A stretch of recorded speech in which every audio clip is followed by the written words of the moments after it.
राधे कृष्ण राधे कृष्ण राधे कृष्ण राधे कृष्ण राधे कृष्ण राधे कृष्ण जय जय राधे कृष्ण राधे कृष्ण राधे कृष्ण राधे कृष्ण राधे कृष्ण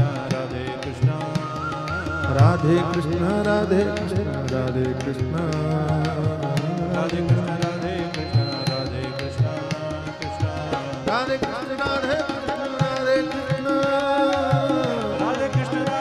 राधे कृष्ण राधे कृष्ण राधे कृष्ण राधे कृष्ण राधे कृष्ण राधे कृष्ण राधे कृष्ण राधे कृष्ण राधे कृष्ण जय जय राधे कृष्ण राधे कृष्ण राधे कृष्ण राधे कृष्ण राधे कृष्ण राधे कृष्ण राधे कृष्ण राधे कृष्ण राधे कृष्ण राधे श्री राधा कृष्ण भगवान की सद्गुरुदेव भगवान की सच्चिदानंद भगवान की सनातन धर्म की श्री रामचंद्र भगवान की श्री शंकर भगवान की श्री अम्बे मात की श्री हनुमान जी महाराज की श्री मुकुंद भारती जी महाराज की श्री अवधूत भगवान की ओम नमः पार्वती पते हर हर महादेव।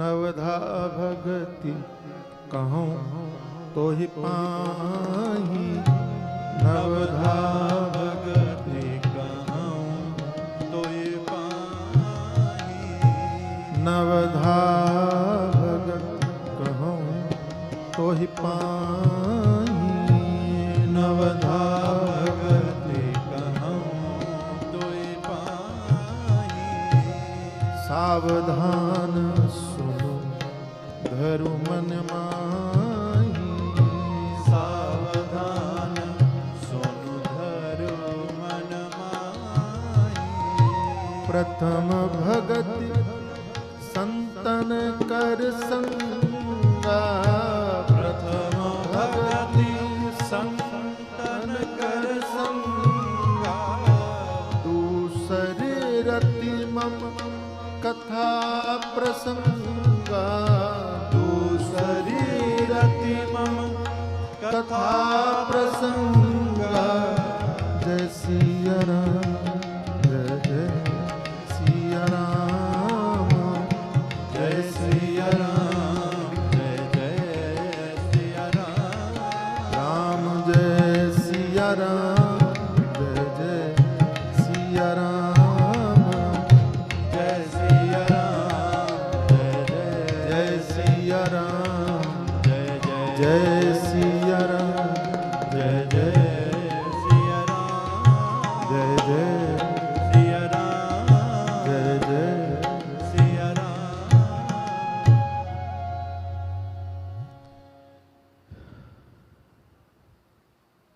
सदगुरु कृपा मंडल के द्वारा आयोजित हम लोग नवदा भक्ति श्रवण कर रहे हैं और आज सदगुरु कृपा मंडल की ओर से ही हमारी सावित्री माता जी के लिए हम लोग यहाँ एकत्रित हुए हैं। पहली बार जब मैं अकोला आया, अच्छा अकोला में किसी को जानता नहीं था और बुआ जी को भी देखा नहीं था, मैंने मिले भी नहीं थे। इन्होंने फोन कर दिया और मैं आ गया। अकोला इतनी सरलता से आएंगी हमने भी नहीं सोचा था। अच्छा आप सोचिए जरा कि किसी ने देखा नहीं, आपको मिले नहीं और आप ऐसी जगह पर चले जाएं, तो गुरुदेव की कृपा थी कि मैं आ गया। लेकिन वो गुरुदेव की ही कृपा थी कि जहां मैं किसी को नहीं जानता तो वहां इतनों को जानने लगा। इतने लोग परिवार बन गए। और पहली बार जब मैं आया था तब इस सत्संग भवन में जिनकी सदैव उपस्थिति और प्रेम, अनुराग, निष्ठा, भावना, समर्पण मुझे दिखाई पड़ा। उनमें 3 लोग हमको याद है अच्छे से। बहुत सारे लोग आते होंगे, रोज आते होंगे। एक तो भरतिया माता जी, और ये हमारी 2 माता है, एक चित्रकूट वाली और ये सावित्री वाली। और उसमें भी पद्माबाई और सावित्री बाई का जो प्रेम था ना, अद्भुत प्रेम था। दोनों की बातें। और माता जी को कितने भजन याद थे भाई। मैंने देखा, मैं किसी भी विषय पे प्रवचन करूं, पूरा हो और उसी विषय पे वो भजन शुरू कर दें। अच्छा, आप देखते हैं ना, मैं भजन गाता हूं तो मैं पहले डायरी खोलता हूं, पढ़ता हूं, देखता हूं, पुस्तक देखता हूं, मुझे याद नहीं रहता। माँ को तो खजाना था, ऐसा लगता था उनको। इतने भजन, और उतना ही प्रेम, उतना ही अनुराग। मुझे बड़ी प्रसन्नता है, जैसा कि चंदा भाई ने कहा कि ये कार्यक्रम पहले से निश्चित हो गया था, मेरा आने का निर्णय बाद में हुआ। लेकिन मुझे खुशी है, प्रसन्नता है इस बात की कि सावित्री बाई के इस पुण्य अवसर पर, पुण्य स्मृति में मैं यहाँ उपस्थित हूँ। मुझे आनंद की बात है, मेरे लिए आनंद की बात है। जो बहुत निकट लोग हुए हमारे, उनमें से एक परिवार वो है। और चाहे हमारी डॉक्टर साहिबा हो, ये तो, इनसे तो मुझे डर लगता है प्रेम वाला डर लगता है, क्योंकि ये हमेशा कहती हैं कि शरीर को स्वस्थ रखो। और मैं अकेला आता हूँ तो हमेशा ज़्यादा ही बीमार होके आता हूँ। इस बार भी बहुत अच्छा लग रहा है, और ये दोनों बड़े प्यारे लग रहे हैं।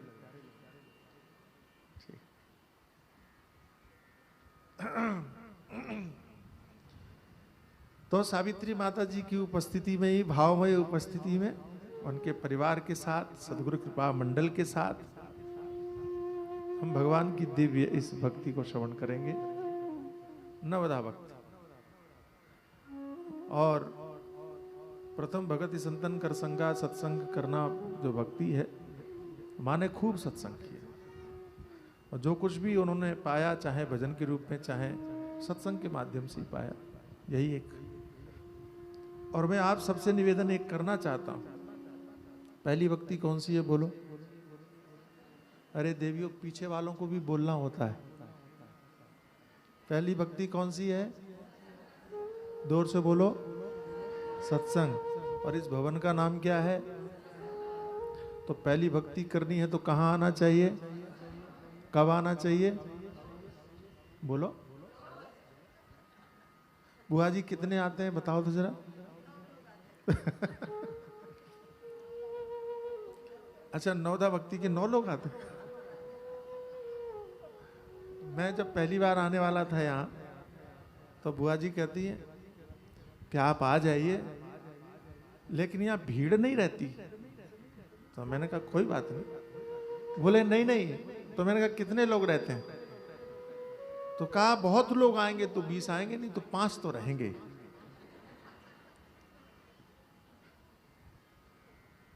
तो मैंने कहा हमारे दादा गुरु आते थे? बोले हाँ। मैंने कहा मैं आऊंगा। अच्छा, ऐसा विचित्र दिन था वो। जिस दिन आया, मैं बारिश बहुत हो रही थी, और मैं जब मंच पर आया मुझे 5 ही लोग मिले।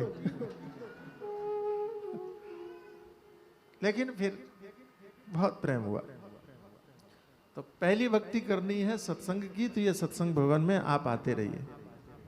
ये मैं हाथ जोड़ता हूं कि जिन्होंने भी इस संकल्प से इसका निर्माण किया, जिनकी भी भावना थी, स्वामी जी को लेके आए, भरतिया परिवार ने इस सत्संग भवन को बनाया। भावना क्या थी? यही थी ना कि सब लोग पहली भक्ति करें।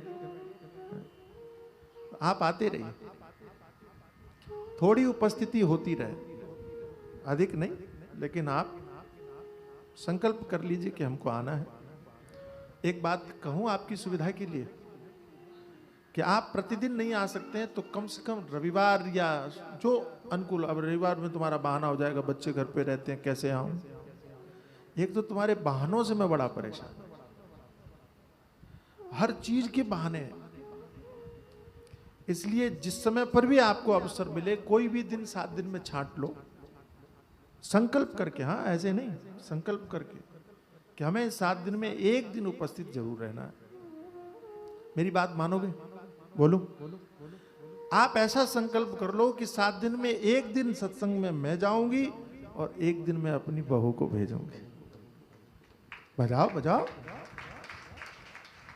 ये संकल्प करो, इस तरह की परंपरा डालो, इस तरह की शुरुआत करनी पड़ेगी। तभी हमारे अंदर में ये संस्कार आएंगे, तभी हम सत्संग की इस पद्धति को बचा पाएंगे। अगर मैं आपसे कह रहा हूं कि मैं कितना भी व्यस्त रहूं, कहीं भी जाऊं, कुछ भी करूं, लेकिन अकोला में जरूर आऊंगा, तो आपको भी वो संकल्प करना पड़ेगा ना। आपको भी ठानना पड़ेगा कि अगर आप आ रहे हैं तो हम भी आएंगे, लेकिन केवल उस समय नहीं, जब हम आए तभी आना है। हमेशा आने के लिए प्रयास आप जरूर कीजिए, ठीक है। मुझे लेखा दीदी कह रही थी कि सत्संग भवन इतना अच्छा हो गया, अब हमने सोच लिया हम रोज शाम को आएंगे। नीता दीदी, मधु दीदी, ये बोले हम 3 ही लोग आए लेकिन आएंगे। अच्छी बात है, ऐसा नियम बनाना चाहिए, ठीक। तो पहली भक्ति सत्संग, दूसरी भक्ति जो यहाँ हो रहा है उसमें रति हो जाए, प्रेम हो जाए, जो आप सुन रहे हो उसमें प्रेम हो जाए। और तीसरी गुरुपद पंकज सेवा, तीसरी भक्ति अमान,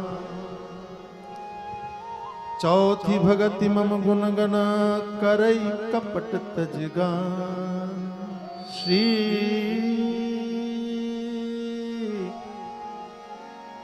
गुरुपद पंकज सेवा, तीसरी भगति अमान,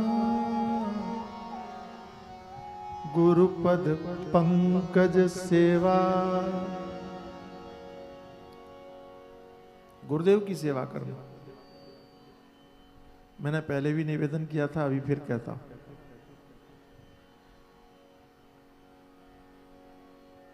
कि भक्ति भगवान की कह रहे हैं, महिमा संतों की बता रहे हैं,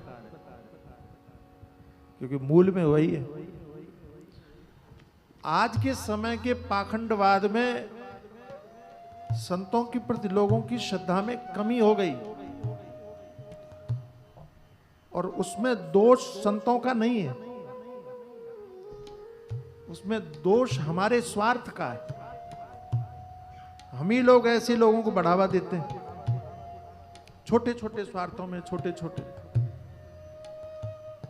और यदि हम लोग ऐसा बढ़ावा न दें तो ऐसे लोग जिनके कारण संतों के प्रति श्रद्धा कम हुई है, ऐसे लोगों को बढ़ावा मिलेगा ही नहीं।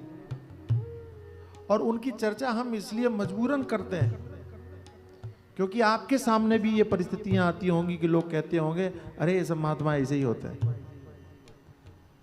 लेकिन जिन्होंने पुराने समय से संतों को देखा है, संतों की स्थिति को देखा है, अनुभव किया है, यहाँ बड़े बड़े संत आते रहे, चाहे नित्यानंद जी महाराज हो, चाहे अवधूत भगवान हो, चाहे वचन राम जी महाराज हो, बहुत बहुत बड़े, मैं नाम नहीं याद आ पाता, लेकिन इतने बड़े बड़े महान संत, उनकी जीवन शैली को आपने देखा है, उनके जीने के ढंग को आपने देखा है, उनको सनातन धर्म के वेदांत के प्रचार प्रसार में संलग्नता उनकी देखी है, कोई स्वार्थ नहीं था उनका, ऐसे संतों को देखा है। तो जिन्होंने उन संत की महान परंपरा को देखा है, वे कहेंगे कि नहीं नहीं, इन आज के लोगों को देख करके तुम अपने मन की वृत्ति को मत बदलो, वास्तव में सब संत ऐसे नहीं होते, और सच यही है। अच्छा, एक और बात सोचो, व्यापार में बहुत सारे लोग ठगी करते हैं, धोखा देते हैं, तो क्या सारे व्यापारी ऐसे होते हैं? विवाह में बहुत सारी घटनाएं ऐसी होती हैं, आजकल तो बड़ा तमाशा है, आप तो लोग शादी करने से डरने लग गए। किसी को काट के वो ड्रम में बंद कर दिया, किसी का कहीं कत्ल कर दिया, किसी की कहीं हत्या कर दी। तो क्या सारे विवाह ऐसे ही होते हैं? क्या उन चीजों से डर कर कोई विवाह करना बंद कर देगा? सारे नेता भ्रष्ट होते हैं? नहीं, सारे तो भ्रष्ट नहीं होते, यद्यपि भ्रष्ट बहुत होते हैं। तो हर क्षेत्र में गड़बड़ियां दिखाई पड़ती हैं, हर क्षेत्र में दोष करने वाले, अपराध करने वाले लोग हैं, दोषी लोग हैं, लेकिन इसका अर्थ ये नहीं कि सब ऐसे ही होते हैं। इसी तरह से आज के परिवेश में संत वेश को भी बदनाम करने वाले बहुत हैं, लेकिन हर साधु ऐसा है ऐसा मत समझना। आपको महाराज हमको तो पता नहीं कौन सही है कौन गलत है, हम कैसे विश्वास करें। तो मैं आपको एक बात कहता हूं कि आप निष्ठापूर्वक इस संत वेश का सम्मान कीजिए बिना स्वार्थ के, जिसमें अमान शब्द लिखा है ना, मान रहित होकर और श्रद्धा पूर्वक इस वेश का सम्मान कीजिए। और आपके मन में अगर स्वार्थ नहीं रहेगा तो कोई ठग भी होगा ना तो आपका बुरा नहीं कर सकता, आपकी रक्षा करने का काम फिर भगवान करेंगे, परमात्मा करेंगे। जो निर्मल हृदय होते हैं वो नहीं ठगे जाते भाई। जो सज्जन है उनका कोई कुछ नहीं बिगाड़ सकता। जिन्होंने पूरी तरह से अपने आप को समर्पित कर दिया उनका कोई कुछ नहीं बिगाड़ सकता। बिगड़ता किसका है? जब हमारा स्वार्थ होता है, जब हमारे मन में पाप होता है, तभी हमारी कोई न कोई। अब देखो 60-70 साल से ऊपर ही हो गए शायद इस भवन को, इतने सारे संत आए। मुझे सही से बताना कितने संतों ने आपको ठगा? मेरी बात समझ रहे हैं आप? इसी भवन में आपके देखा देखी देखते हुए और कितने महात्मा आए, कितने संत आए, लेकिन क्या किसी एक शिकायत कहीं मिली कि इसने हमको, और एक मिली भी हो मान लीजिए किसी व्यक्तिगत किसी के साथ में हुआ हो, तो भी आपने देखा है सर्वांगीण रूप से कोई महात्मा ठगते हुए आपको दिखाई पड़ा? किसी ने धोखा दिया, किसी ने छल किया, किसी ने कपट किया? कोई नहीं है। इसका अर्थ है कि आपके अंदर के भाव पवित्र हैं, आपका भवन पवित्र है, आपका लक्ष्य पवित्र है, उद्देश्य पवित्र है। तो अगर आप धर्म से जुड़ते हो, अध्यात्म से जुड़ते हो, तो परमात्मा आपकी भावना की और आपके लक्ष्य की रक्षा करने का काम करता है। यह मुझे विश्वास है, मैंने अच्छी तरह से देखा है। हमें ही गड़बड़ है तो फिर कोई कुछ नहीं कर सकता। इसलिए गुरु की बड़ी महिमा, संतों की बड़ी महिमा। आप अपने बच्चों के मन में भी ये संस्कार अवश्य दीजिएगा, क्योंकि टीवी देख करके, मोबाइल देख करके संतों के प्रति उनके मन में गलत धारणा हो सकती है, गलत भावना हो सकती है। और मुझे ये कहने में संकोच नहीं है, मैं आपसे निवेदन कर रहा हूं, आपके बच्चों के अंदर में संतों के प्रति प्रेम अगर नहीं है तो इसका दोष आपका है, क्योंकि आपने उनको सचेत नहीं किया, सावधान नहीं किया। और हम तो बड़े विचित्र लोग हैं, हम तो ऐसे विचित्र लोग हैं कि हम तो महात्मा को दिखा के बच्चों को डराने का काम करते हैं। मैं एक ट्रेन में जा रहा था और बच्चा रो रहा था, और रोते हुए बच्चे को चुप करवाने के लिए कहती है चुप हो जाओ नहीं तो बाबा पकड़ ले जाएगा।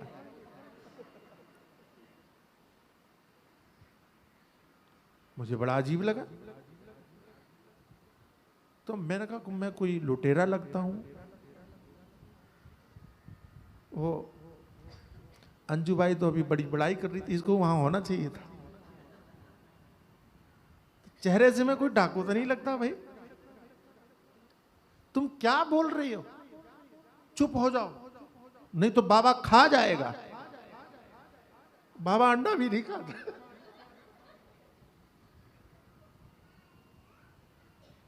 और बच्चे को खा जाएगा। अच्छा आप सोचिए, छोटे से बच्चे के मन में आपने संत वेश के प्रति इतना भाव डरा दिया, उस बच्चे की श्रद्धा कभी संतों में होगी?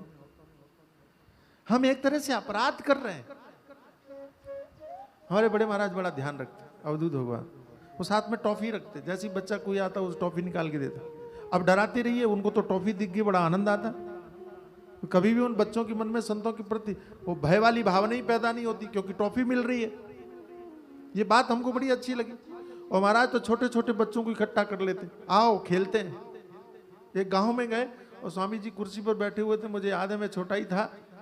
गांव में गए, हमने कहा कि बड़े बड़े लोग आएंगे, इकट्ठे होंगे और उपदेश होगा, प्रवचन होगा।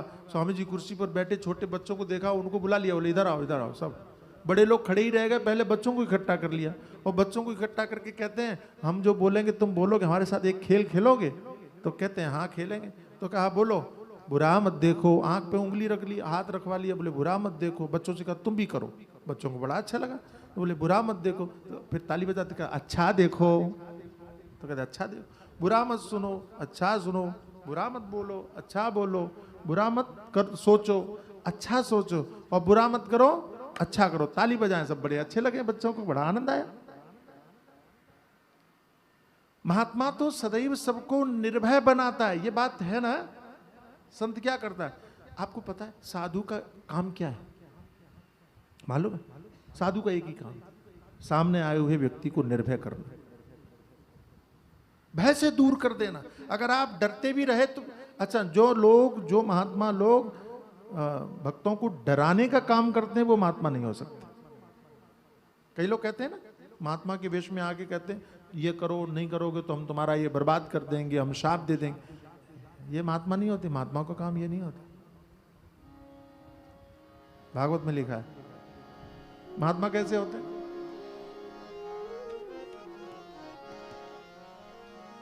भूतानां देवचरितं दुःखाय च सुखाय च। कई बार सुनाया आपने कि सूर्य देवता सुख भी देते हैं और दुख भी देते हैं। ठंडी आ जाए तो सुख देते हैं और गर्मी आ जाए तो देवता एक ही है। तो ये देवता समय आने पर सुख भी देते हैं और दुख भी देते हैं, लेकिन सुखाय साधुना, ये महात्मा केवल सुख देना जानते हैं, ये कभी दुख देना नहीं जानते। ये किसी को दुखी नहीं कर सकते, ये साधु का स्वभाव है। अच्छा, महाराजा परीक्षित गए सुखदेव के पास में, महाराजा परीक्षित से क्या कहा? भयभीत मत होना, हम बैठे। निर्भय कर दिया, अर्जुन को निर्भय कर दिया, देवहूति को निर्भय कर दिया। जहां जहां उपदेश आप देखेंगे सबसे पहला महात्मा काम यही करता है। और आप आज भी देखते होंगे, कोई संत आता है और आप गए अपना दुख जाके बताया, महाराज हम बड़े परेशान हैं। महात्मा क्या बोलता है? चिंता नहीं करना, भगवान सब अच्छा करेंगे, भगवान जो करेंगे अच्छा करेंगे, विश्वास रखो, भरोसा रखो। महात्मा डराने का नहीं, निर्भय करने का काम करते। हमारी छवि ऐसी होनी चाहिए, गुरुजनों के प्रति श्रद्धा, भावना और अद्भुत भावनाओं।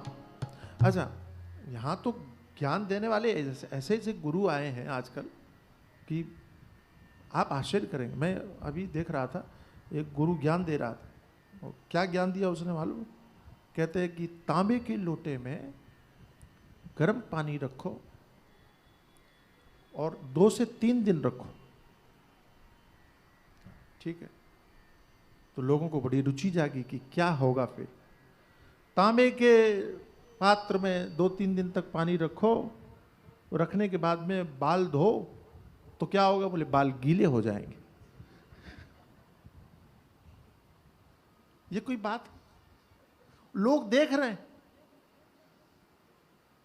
ऐसे ऐसे गुरु बने घूम रहे हैं। सुनाने जाए तो आप पूरा टाइम उसी में चला जाए,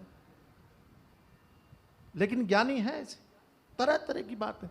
उनको कुछ नई बात करनी हो, लोगों को नई बात सुननी भी है। बुरा मत मानना, हम सत्य नहीं सुनना चाहते हैं, हम नया सुनना चाहते हैं। और आपको एक बात पता है, सत्य कभी नया नहीं होता, सत्य नया हो भी नहीं सकता। जो हजारों वर्ष पहले था वही सत्य आज भी रहेगा, क्योंकि जो नया हो जाएगा वो सत्य कैसे रहेगा? जो समाप्त तो हो गया वो सत्य नहीं हो सकता, जो मिट गया वो सत्य नहीं हो सकता। इसलिए ये नए के चक्कर में मत पड़ना कि नया किसने कहा। भगवान क्या कहते हैं? भगवान कृष्ण कहते हैं, जो ज्ञान सूर्यदेव ने कहा, जो ज्ञान अमुक ने कहा, जो ज्ञान अमुक, वही मैं तुमको बताता हूं। भगवान ने तो यही कहा। भगवान सुखदेव ने कहा, जो हम तुमको सुना रहे हैं ये अमुक ने कहा। सूत जी कह रहे हैं, हम जो सुना रहे हैं वो वेदव्यास जी ने कहा। मतलब हम कोई नई बात नहीं बता रहे, परंपरा से चली हुई बात जो है वो हम तुमको बता रहे हैं। तो बहुत अच्छे से समझना, नए के चक्कर में केवल उन्होंने बड़ी नई बात कही ऐसा सोच करके कि सुन करके कहीं आप सत्य से दूर न हो जाना, भटक न जाना। इसलिए परंपरागत जो संत परंपरा हमारी है, संत महापुरुष हैं, उनके प्रति गुरुभाव। अच्छा, इन्होंने एक बात सज्जन ने पूछी कि महाराज एक बात बताइए, यहाँ पहले कहा संतों के साथ करो, प्रथम भगति संतन कर संगा, और फिर कहा गुरुपद पंकज सेवा, तीसरी भगत यमान। तो ये गुरु को अलग क्यों दिखाया? गुरु क्या संत नहीं होते? जब संतों की भक्ति हो ही गई तो फिर गुरु क्यों? बात समझना, जब संबंध करना होता है, सगाई करनी होती है, तो आप पहले लड़के देखते हो। तो एक ही लड़का नहीं देखते हो, बहुत सारे देखते हो, और उन बहुत सारे लड़कों में से एक चुनते हो अपने बिटिया के विवाह के लिए, अपनी पुत्री के विवाह के लिए। ऐसे ही जब आध्यात्मिक दृष्टि से आगे बढ़ते हो, आपको नहीं पता है कि गुरु क्या होता है, आपको नहीं मालूम है कि गुरु कैसा होता है, तो पहले कहा संतों का साथ करो। बहुत सारे संतों के बीच में बैठो, सुनो, समझो, सबको देखो। उन सब में हो सकता है कि कोई एक आपके मन को भा जाए। हम लोग संत सम्मेलन करते हैं, बहुत सारे महात्मा आते हैं और प्रवचन करते हैं। तो एक सज्जन ने पूछा कि महाराज आप ही इतना बढ़िया बोलते हो, इतने सारे संतों को बुलाने की क्या जरूरत है? 20-20 महामंडलेश्वर बुला रहे हो कि और संतों को बुला रहे हो एक ही मंच पर, उसकी ज़रूरत क्या है? तो मैंने कहा ज़रूरत है। तो कहने लगे क्या? मैंने कहा आपने देखा होगा गाँव में पहले कुआं होता था, तो कुआं से पानी खींचते थे रस्सी से, बाल्टी से, है ना? और कई बार वो रस्सी ढीली बंधी होती थी तो वो बाल्टी डूब जाती थी, और रस्सी खिंच गई, बाल्टी अंदर पड़ी। अब बाल्टी निकाले कैसे? तो एक कांटा होता था, वो कांटे में भी एक कांटा नहीं होता था, कई कांटे होते थे, है ना? कुछ बोलते थे उसको, मैं भूल गया। रस्सी में बांध के उसको डालते, और डाल के ऐसे ऐसे थोड़ा थोड़ा हिलाते, तो कांटे कई होते थे, तो कई कांटों में से एक कांटे में वो बाल्टी फंस जाती, वो बाल्टी निकल आती। तो मैंने कहा इन सारे महात्माओं को मैं इसलिए बुलाता हूँ कि तुम लोग डूबे हुई बाल्टी हो, अकेला मैं हो सकता है नहीं फंसो, इनमें से किसी से फंस जाओ, तुम्हारा उद्धार हो जाए तुम्हारा भला हो जाए। किसी भी कांटे में तो उलझो, ताकि इस कुएं से निकलो, संसार भवसागर से निकलो। जरूरी नहीं है कि एक हमारा ही सुन करके, हमारा उपदेश सुन करके तुम्हारी श्रद्धा जाग जाए और तुम्हारी भावना हो जाए कि अध्यात्म। सबकी रुचि भिन्न भिन्न होती है, सबकी रुचि अलग अलग होती है। तो मैंने कहा मैं इतनी भीड़ को इसलिए बुलाता हूँ, किसी की तो बात अच्छी लगेगी, कोई तो मन को भाएगा। और मैं कहता हूँ कि इनमें से जो तुम्हारे मन को भा जाए, उसकी बात को सुन करके तुम अपने जीवन का उद्धार कर लो, कल्याण कर लो। हम यही चाहते हैं, और यही धर्म है, वास्तविक धर्म यही है, वास्तविकता यही है। तो गुरु भाव होना चाहिए। गुरु का काम ही है कि वो शिष्य को परमात्मा से जोड़ने का काम करता है। मैं फिर कहता हूँ, गुरु का एक ही काम है, एक ही काम। गुरु का दूसरा कोई काम ही नहीं है। तुम्हारी दुकानदारी चलाना गुरु का काम नहीं है। मैं बहुत साफ बोलता हूँ, दुकान भी चलने लग जाए, ये भगवान की बड़ी कृपा है, गुरु की बड़ी कृपा है कि दुकान चलाने के लिए उपाय बता दे। सुन रहे हो ना? साफ साफ सुन रहे हो ना? तुम्हारे दुख दर्द रोग फलाने ढिमके क्या बोलते हैं, बीमारियां, ये वो सब दुनियादारी, ये खत्म करना गुरु का काम। बोलो बोलो बोलो, ये डॉक्टर का काम है। डॉक्टर किस लिए बनाए भगवान ने? हॉस्पिटल किस लिए बनाए? इसलिए ज़्यादा भ्रम में हम लोग इसलिए पढ़ते हैं क्योंकि हम जो जिसका काम नहीं है उससे ज़्यादा अपेक्षाएं कर लेते हैं। इसलिए फिर वो ठग लोग आते हैं और आपकी भावनाओं को ठग के चले जाते हैं। तो आपकी बीमारी गुरुजी ठीक कर दें, ये गुरुदेव की कृपा है। लेकिन तुम ऐसा मत सोच लेना कि गुरु का ये काम है, बिल्कुल काम नहीं है। हमने बड़े महाराज से पूछा, अवधूत भगवान से पूछा, हमने कहा महाराज आप दवाई बताते हो, आप ये कर। मैं गोंदिया में था और भैया मैं चकित रह गया। रात को 11 साढ़े 11 बजे बज रहे थे। स्वामी जी थक गए थे, वृद्ध शरीर था, पास में हम लोग बैठे, किसी ने दरवाज़ा खटखटा दिया। तो मैंने कहा कि हम बता देते हैं कि स्वामी जी विश्राम है। बोले नहीं बेटा, अब आए हैं तो बुला लो। बुला लिया भाई, आए, प्रणाम किया, और प्रणाम करने के बाद में कहते क्या है, घुटना दर्द हो रहा है, कमर दर्द हो रहा है। महाराज उनको मंत्र लिख रहे हैं, दवाई लिख रहे हैं, लो ले जाओ। चले गए। तो फिर मैंने पूछा कि स्वामी जी इस 11 बजे रात में आ रहे हैं, इनको अब फुर्सत मिली और आप दरवाजा भी खोल रहे हो। तो स्वामी जी मुस्कुराए, उनका भी मुस्कुराहट बड़ी प्यारी थी। स्वामी जी मुस्कुराए और मुस्कुराते हुए कहते बेटा तुमको लग रहा है ये अब आए, और मुझे लग रहा है कि जब मौका मिला तब आए, तो संत के पास में पहुंचे तो हमारी याद तो आई कि स्वामी जी आए हैं, चलो मिलने चलें। कोई बात नहीं। तो मैंने कहा कि ये दवाई क्यों बताते हो, ये घुटना दर्द ये? तो कहते बेटा तुमने देखा है मैं दवाई भी बताता हूँ साथ में मंत्र भी लिखता हूँ। कोई भी दवाई वो बिना मंत्र के नहीं देते थे, कोई भी औषधि दें तो पहले मंत्र लिखते। मैंने कहा तो कहा कि देखो वो ठीक तो होंगे दवाई से, लेकिन श्रद्धा बढ़ेगी मंत्र में, भावना होगी संत में। और पहले तो उनके घुटने ठीक होंगे, फिर उनको लगेगा गुरुजी बड़े बढ़िया हैं तो सत्संग सुनने आएंगे। सत्संग सुनाते सुनाते उनको बढ़िया वेदांत सुनाऊंगा, आत्मज्ञान हो जाएगा। यही तो बेटा काम है हमारे। हमें बड़ा अच्छा लगा। तो संत का काम बीमारी दूर करना नहीं है, संत का काम भवरोग दूर करना है, ये दुनिया की बीमारी दूर करना है।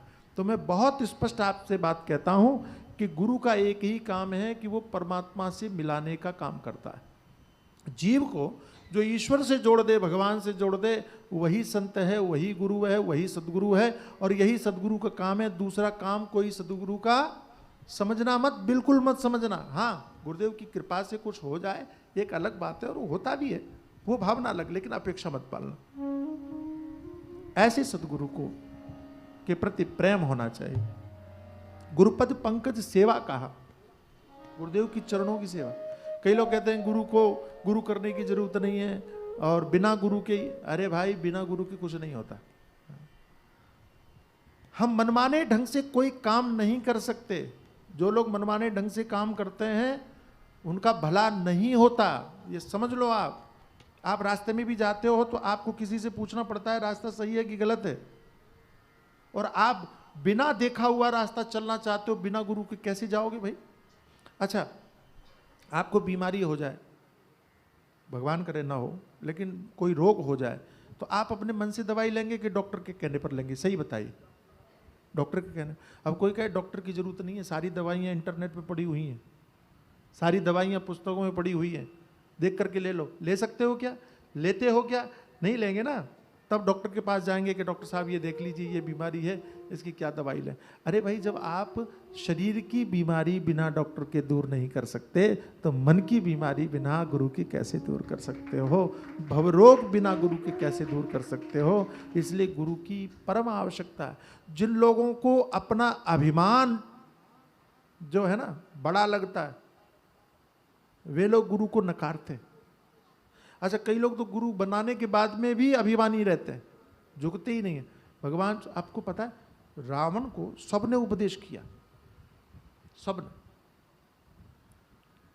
भाई ने भी उपदेश किया, वो नाना था एक, नाना ने भी उपदेश किया, और कौन कौन, सबने, पत्नी ने, मंदोदरी ने उपदेश किया। लेकिन शंकर जी ने कभी उपदेश नहीं किया, शिव जी ने नहीं किया। तो किसी ने भगवान शंकर से कहा कि ये तो आपको गुरु मानता है? बोले हाँ। आप इसको शिष्य मानते हो? बोले यही तो समस्या है, वो गुरु मानता है, मैं नहीं मानता उसको शिष्य। फिर भी वो गुरु मानता है तो आपको उपदेश करना चाहिए। तो भगवान शंकर ने कहा मैंने सोचा था।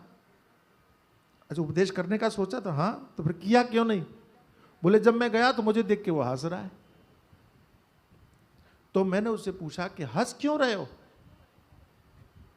तो रावण ने कहा बताऊं? बोले हाँ हाँ बोलो। तो कहा मैं आपसे दुगुना हूं इसलिए हंसी आ रही मुझे। शिव जी ने कहा मेरे से दुगुना? बोले हाँ, आपके 5 ही सिर हैं, मेरे 10 सिर हैं, आपके डबल हूं। तो कई लोग गुरु से भी अपने आप को डबल मानते हैं। शिव जी ने कहा अब ऐसे आदमी को क्या ज्ञान दूं जो हमसे ही अपने आप को डबल मानता है, दुगुना मानता है। ऐसे व्यक्ति को कोई उपदेश नहीं दिया जा सकता, दोगे तो असर भी नहीं पड़ेगा। एक बार भगवान शंकर के पर्वत को उठा लिया, कैलाश पर्वत, और कैलाश पर्वत को उठाया तो लोगों ने कहा क्या कर रहा है? बोले मैं प्रणाम कर रहा हूं। तो लोगों ने कहा ये कौन सा प्रणाम है भाई? प्रणाम में तो झुकना पड़ता है, तुम झुकने की जगह तुम और अकड़ रहे हो। बोले नहीं नहीं, मैं गुरु को उठा रहा हूं। अच्छा, शिष्य गुरु को उठाता है कि गुरु शिष्य को उठाता है? होना तो ये चाहिए कि गुरु शिष्य को उठाता है, लेकिन कुछ शिष्यों के मन में ये बड़ा अहंकार अभिमान आता है कि हमने अपने गुरु को उठा के रखा हुआ है, हमने, हमारे कारण गुरु जी ऊंचे उठे हुए हैं। ऐसे अभिमानी व्यक्ति का उद्धार गुरु के पास में जाने के बाद भी नहीं हो सकता। गुरु होने का अर्थ है कि आपके अंदर में विनम्रता हो, सरलता हो, समर्पण हो, भावना हो, तभी गुरु का उपदेश आपका कल्याण कर सकता है। और गुरु महिमा पर बहुत सारी बातें कही जा चुकी हैं, आपने सुनी हैं, अनेक बार सुनी है। और एक बात मैं एक दोहराना चाहता हूँ कि आपके अंदर अगर निष्ठा भावना है, मान लो एक बार, मान लो कि अगर कोई शिष्य, कोई गुरु योग्य न हो, मान लो, वैसे तो गुरु योग्य होते ही हैं, मान लो न हो, लेकिन आप अगर योग्य हैं, आपके अंदर में अगर सच्चाई है, तो गुरु कैसा भी हो, क्योंकि गुरु तो मूल रूप में परमात्मा का ही रूप होता है। ईश्वरो गुरुरात्मेति मूर्ति भेद विभागिने, वो उस गुरु के कारण आपका कल्याण अवश्य होगा। आपने वो कहानी सुनी होगी कि एक राजकुमारी ने घोषणा किया कि हमें कोई दर्शन करवा दे भगवान के, और जो दर्शन करवा देगा, जो कहेगा, मैं वो करने के लिए तैयार हूँ। तो एक किसी लुटेरे टाइप के व्यक्ति को पता चला, तो उसने बढ़िया ये कपड़े खरीदे, महात्मा बन गया, नकली दाढ़ी नकली बाल लगा के, और पहुँच गया अलख निरंजन बोलते हुए, तुम्हें भगवान का दर्शन करना है, हाँ हम जो कहेंगे करोगे, हाँ हाँ करेंगे, तो आंख बंद करके खड़े हो जाओ, जब तक हम नहीं बोलें खोलना नहीं। वो राजकुमारी आंख बंद करके खड़ी हो गई, और ये सब सोना चांदी जेवर जो भी है लूट करके गायब हो गया। ये चुपचाप श्रद्धा निष्ठा पूर्वक भावना पूर्वक खड़ी रही। 2 घंटे हुए, 4 घंटे हुए, 6 घंटे हुए, 8 घंटे हुए, अब वो तो चला गया, उसे तो आना नहीं था। इसे विश्वास था गुरुजी ने कहा है तो भगवान जरूर मिलेंगे। हालांकि ऐसा पागलपन भी लगता है कि ऐसे कैसे विश्वास कर लिया, लेकिन उसकी भावना ही ऐसी थी, विश्वास कर लिया। भगवान को सहन नहीं हुआ, भगवान उस लुटेरे को पकड़ के लाए और कहा कि तू पागल है क्या, ऐसे कोई भगवान मिलते हैं? ऐसे कहीं कोई साधु आकर के कहता है कि तुम आंख बंद करके खड़े हो जाओ तुमको भगवान मिल जाएंगे? ऐसे भगवान नहीं मिलते, आंखें खोलो। राजकुमारी कहती नहीं नहीं, गुरुजी जब तक नहीं कहेंगे तब तक नहीं खोलेंगे। तो उस जो लुटेरा था उसको एक थप्पड़ मारा भगवान ने, बोल तू ही बोल आंख खोलने के लिए। तो उसने कहा आंखें खोलो। आंख खोली तो भगवान ने उस लुटेरे के नकली बालों को निकाला, दाढ़ी निकाली, देखो ये नकली, कोई महात्मा नहीं है, कोई साधु नहीं है, तुमने इसको गुरु मान लिया। ऐसे कोई गुरु होते हैं? ऐसे कहीं भगवान मिलते हैं? इस तरह से भगवान बोले ही रहे थे, और तब तक वो राजकुमारी उसी लुटेरे के चरणों में दंडवत करके लेट गई, प्रणाम किया। भगवान ने कहा तू पागल है क्या? एक तरफ हम कह रहे हैं ये लुटेरा है, देखो ये सारा सामान तुम्हारे लेके गया और मैं बचा के लाया, और तुम इसी लुटेरे को प्रणाम कर रही हो। ये गुरु नहीं है, संत नहीं है, ऐसा वैसा तो भगवान बोल रहे थे। प्रणाम करके ये देवी उठी और राजकुमारी ने भगवान को प्रणाम करते हुए कहा, प्रभु ये दुनिया के लिए लुटेरे होंगे, ये दुनिया के लिए डाकू होंगे, ये दुनिया के लिए कुछ भी हो सकते हैं, लेकिन मेरे लिए तो ये गुरु हैं। भगवान ने कहा क्यों? तो कहती भगवान गुरुदेव का काम क्या है? बोले गुरुदेव का काम है भगवान से मिलाना। तो राजकुमारी ने कहा प्रभु आप अब तक तो आए नहीं थे, आज आपका दर्शन हो रहा है तो इसी लुटेरे के कारण हो रहा है।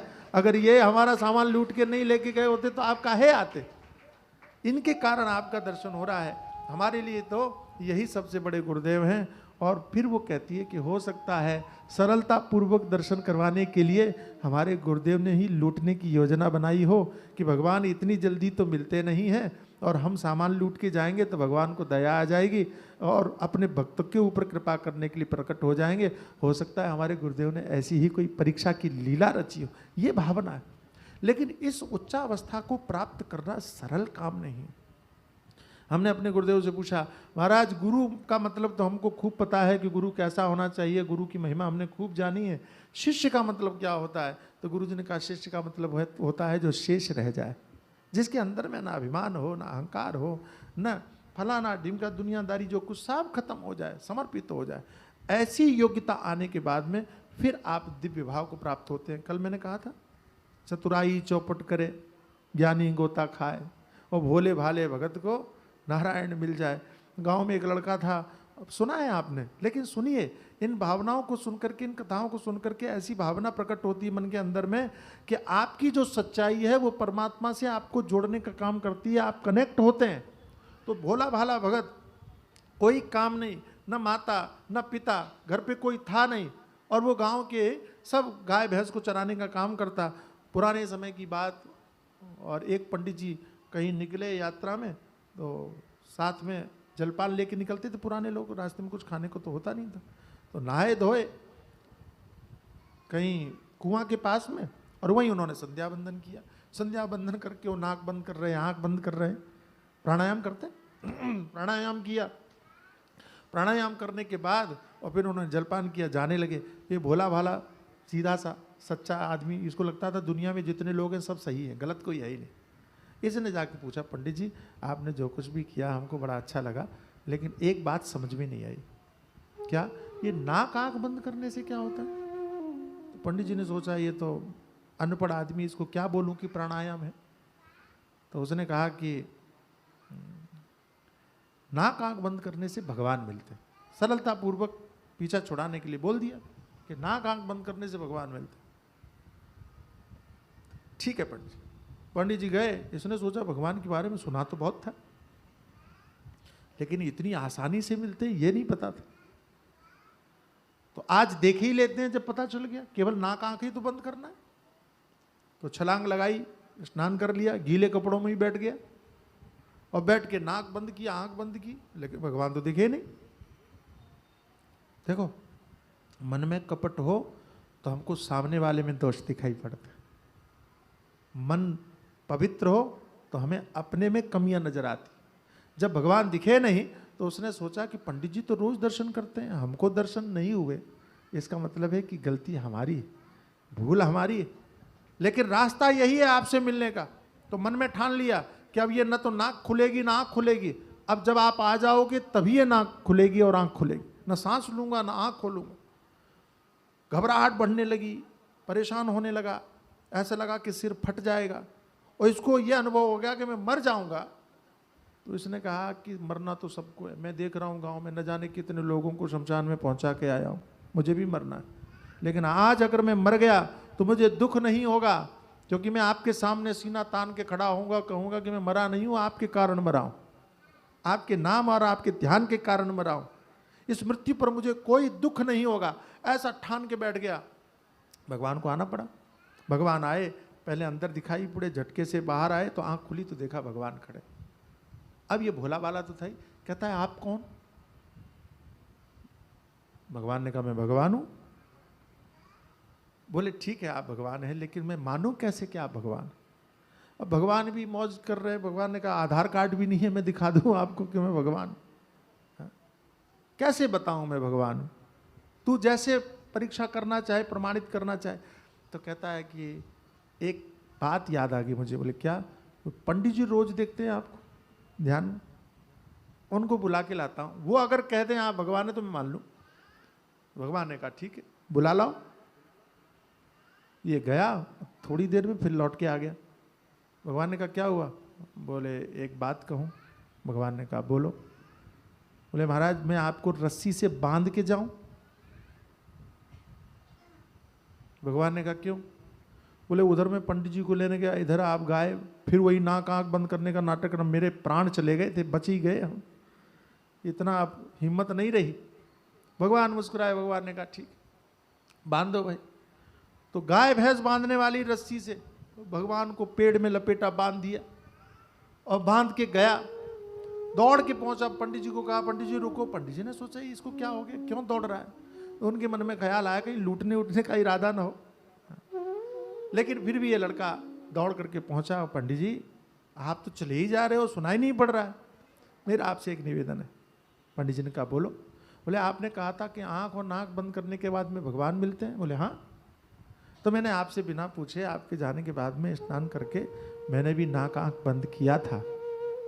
पंडित जी बोले अरे एक दिन में थोड़ी ही मिलते हैं, उसके लिए तो न जाने कितने वर्षों तक तप करना पड़ता है, साधना करनी पड़ती है। ऐसा बोलते चले जा रहे थे तो वो बोलता है, बोले नहीं नहीं। बोले क्या हुआ? बोले वो आ गए।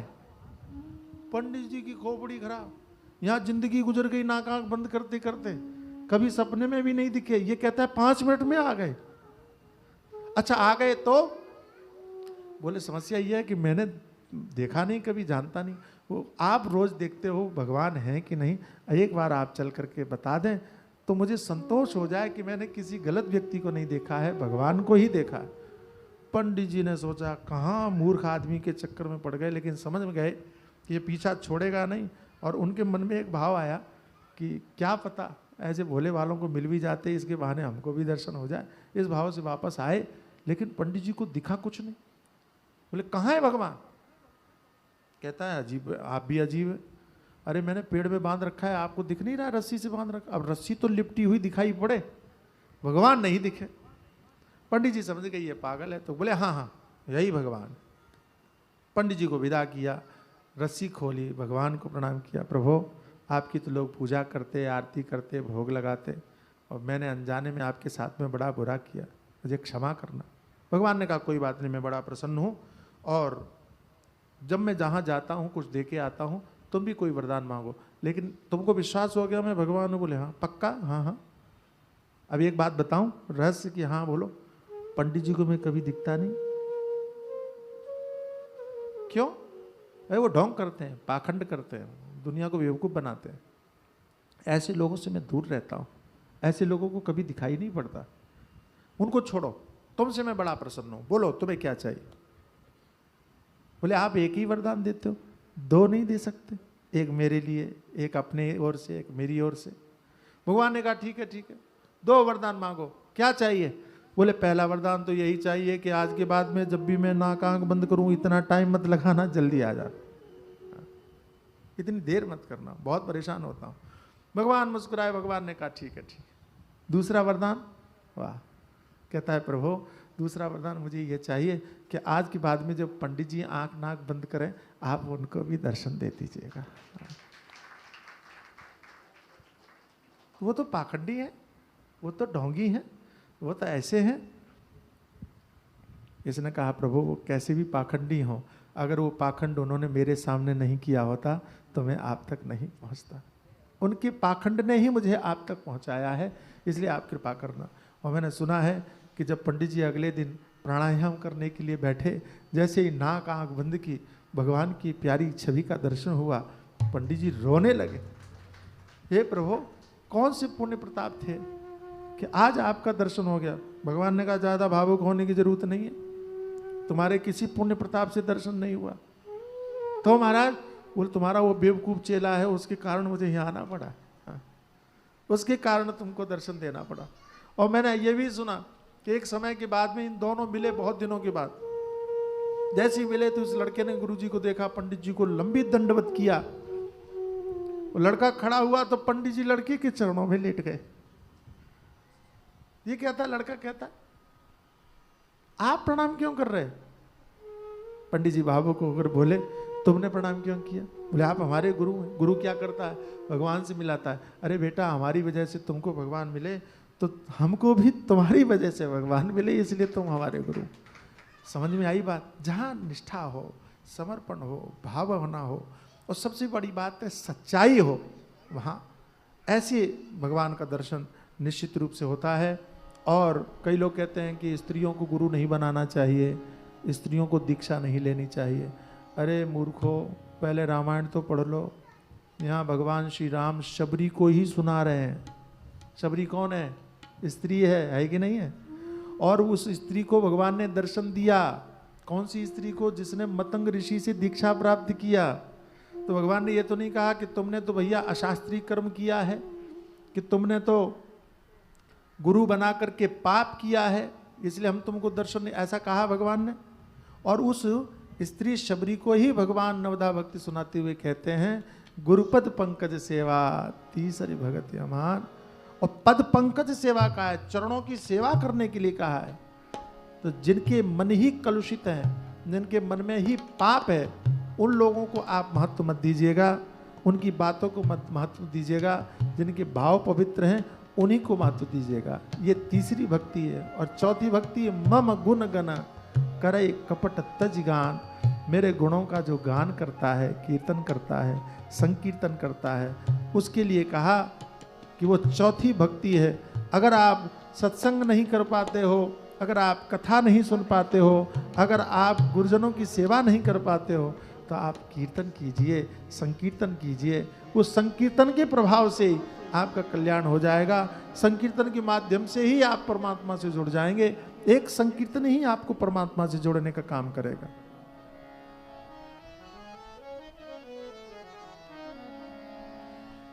एक संकीर्तन है, आप करेंगे भाव से गाए। दूसरा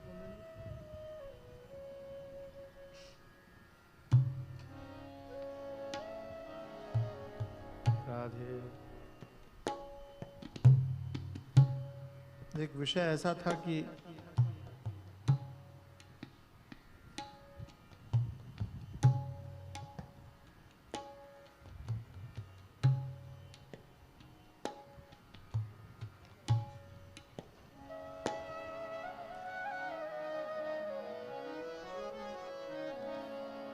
भाव से गाइए।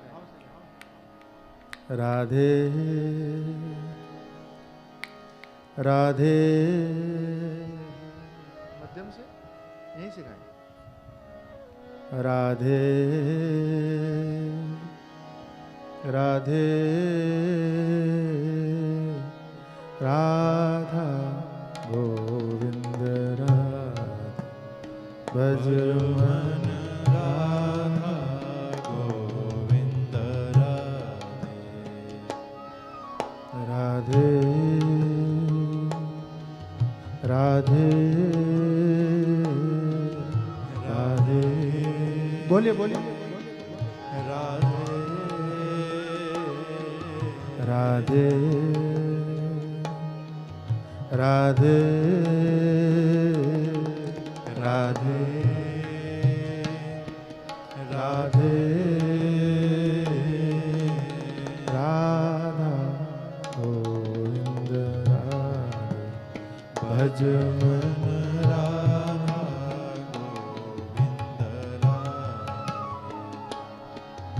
राधे राधे राधे राधे राधा गोविंद भज मन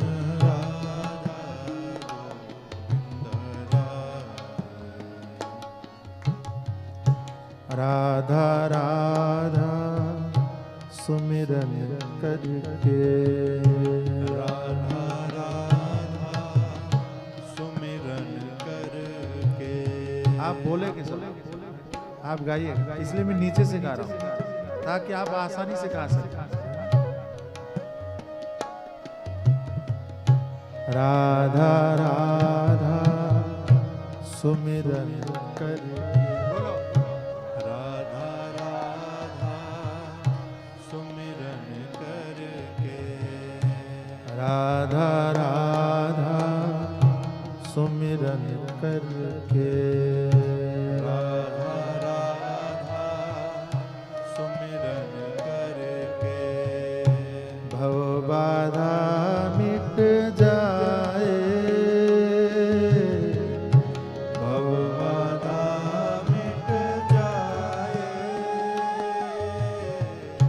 राधा राधा सुमिरन करके। राधा राधा सुमिरन करके। भव बाधा मिट जाए, भव बाधा मिट जाए। राधे राधे राधे राधे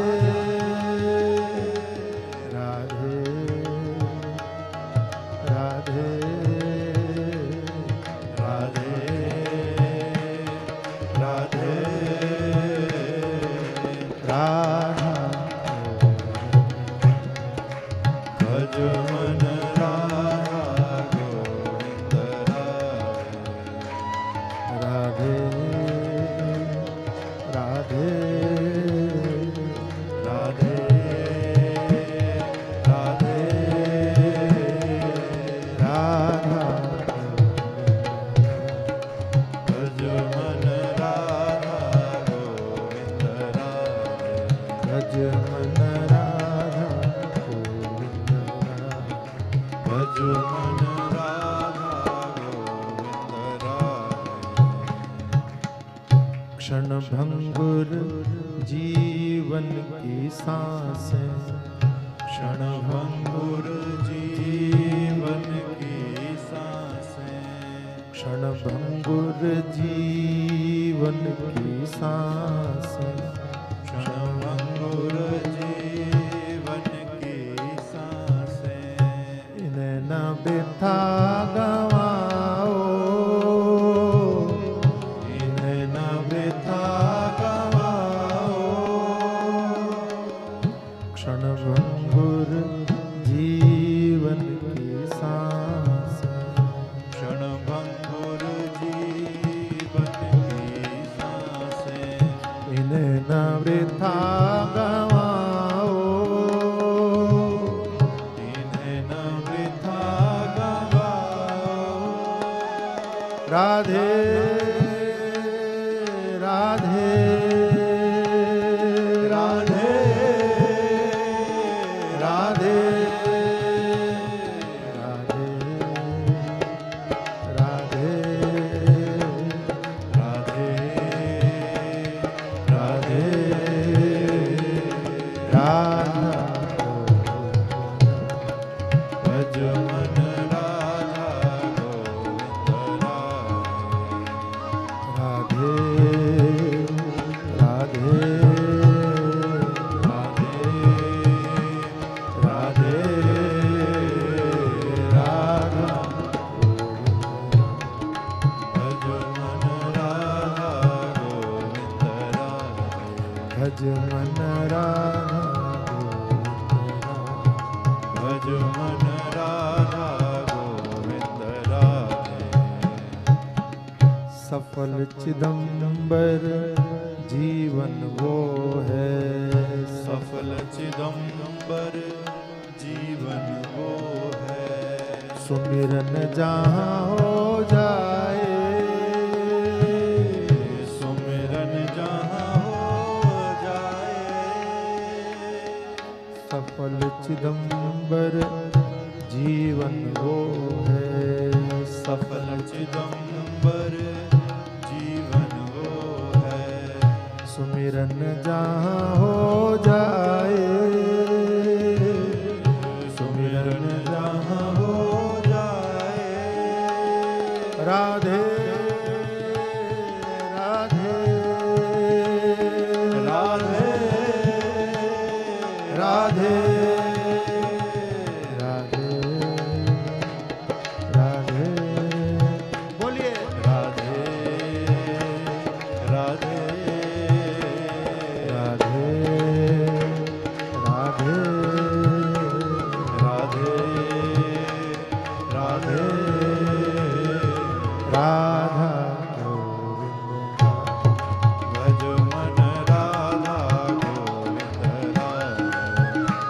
राधे राधे राधे राधे राधा गोविंद राधे भज मन राधा गोविंद राधे राधे राधे राधे राधे राधे राधे राधे राधा गोविंद राधे भज मन राधा गोविंद राधे भज मन राधा गोविंद राधे भज मन राधा गोविंद राधे राधे राधे राधे राधे राधे राधे राधे राधा गोविंद राधे भज मन राधा गोविंद राधे भज मन राधा गोविंद राधे भज मन राधा गोविंद राधे श्री राधे राधा गोविंद राधे भज मन राधा गोविंद राधे भज मन राधा गोविंद राधे भज मन राधा भज मन भज मन राधा श्री राधे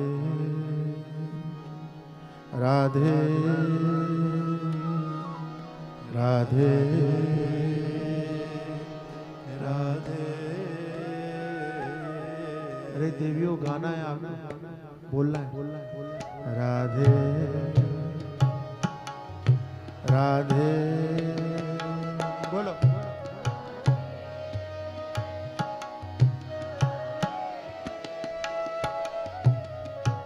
राधा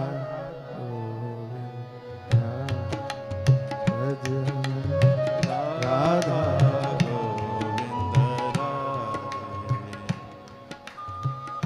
राधा राधा सुमिरन करके बोलो।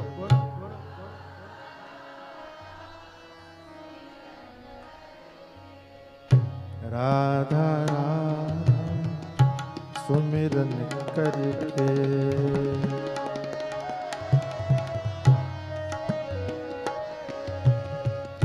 भवबाधा मिट जाए।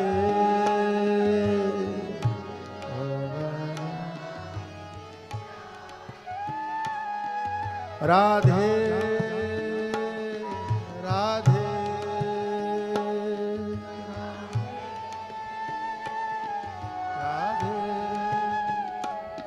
राधे राधे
सद्गुरुदेव भगवान की जय।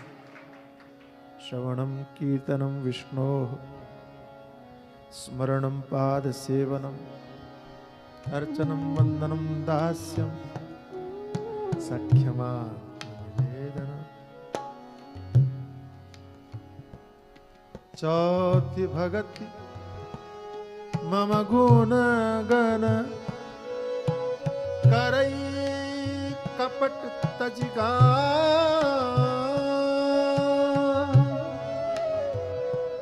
हमारे महात्मा कहते हैं कथा सुनने के लिए भी दिमाग की जरूरत है ना? समझ में नहीं आएगी तो नींद आएगी। लेकिन कीर्तन करने के लिए किसी की जरूरत है? भोले भाले भगत को नारायण मिल जा।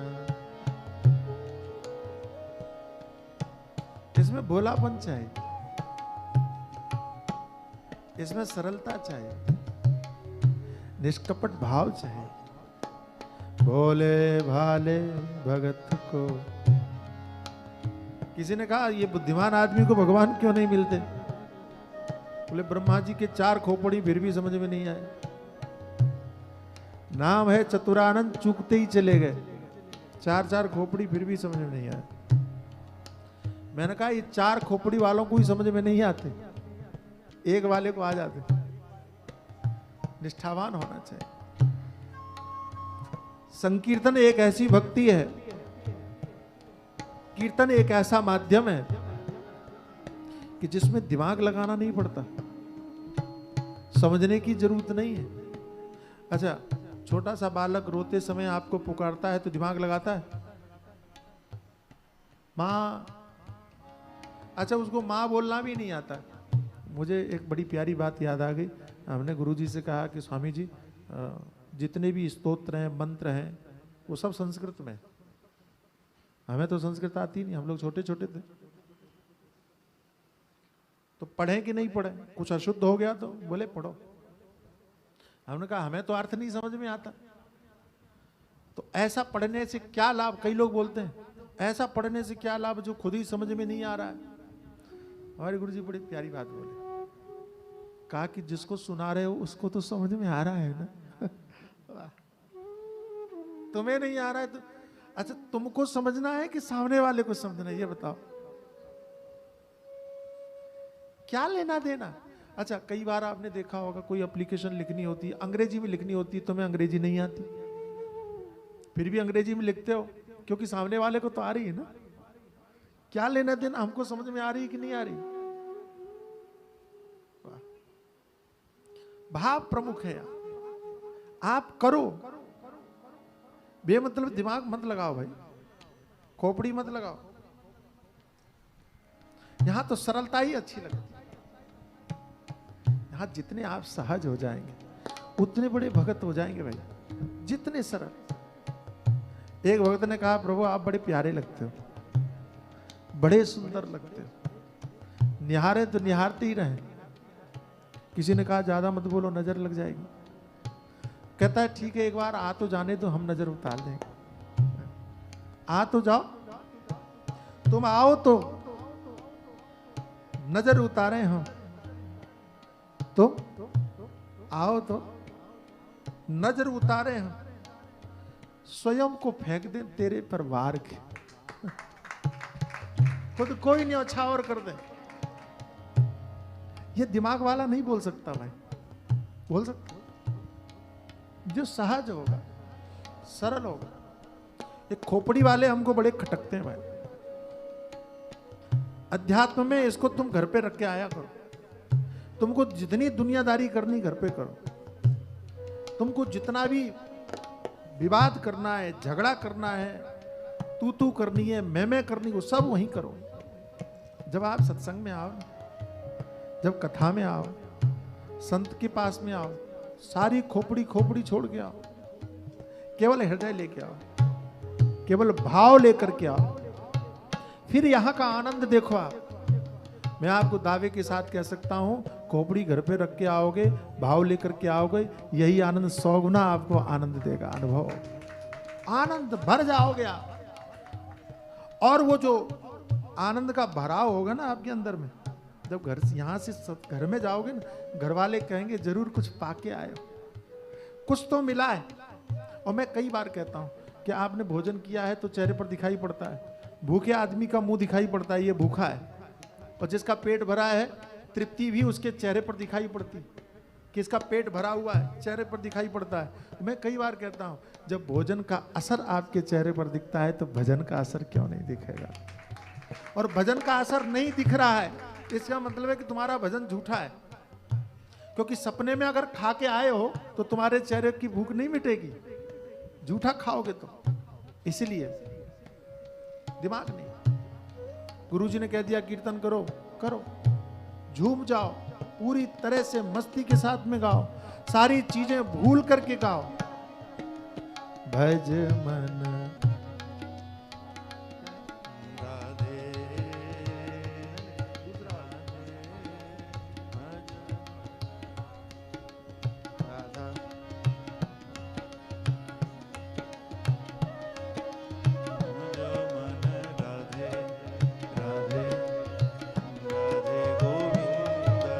राधे राधे राधे राधे राधे गो भज मन राधे राधे राधे राधे राधे गोविंद राधे राधे राधे गोविंद भज मन राधे राधे राधे राधे राधे गोविंद राधे राधे राधे राधे राधे गोविंद गोविंद गोविंद गोविंद राधे गोविंद गोविंद गोविंद राधे गोविंद गोविंद गोविंद राधे गोविंद गोविंद गोविंद भज मन राधे राधे राधे राधे राधे राधे गोविंद राधे राधे राधे गोविंद भज मन राधा गोविंद राधे